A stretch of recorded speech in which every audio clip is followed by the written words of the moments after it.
तोहरे नैनन के तीर चलल दिलवा हो गईल घायल। तोहरा खातिर जी रहल बानी बन गईल बानी पागल।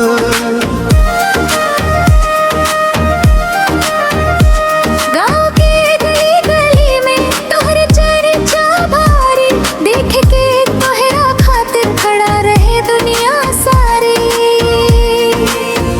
तू हो हमार धुरधर प्यार, दिलवा के तू ही सरकार।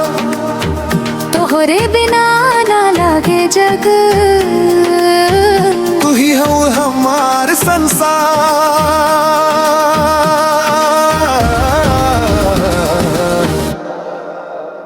चांद से गोरी सुरतिया हंसी में जादू बा। तोहरे नाम के धड़कन दिल में हर पल काबू बा।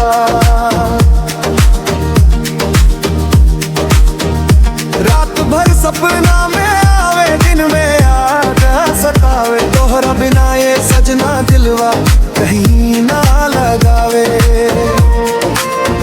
तू हो हमार धुरंधर प्यार, दिलवा के तू ही सरकार।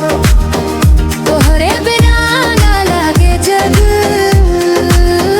तू ही हो हमार संसार।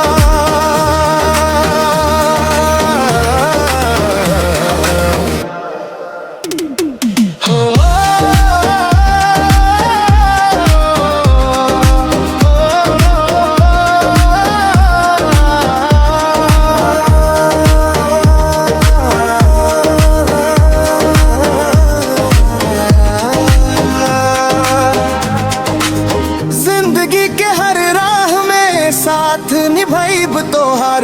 तोहरे नाम से सजाइब हम अपना संसार।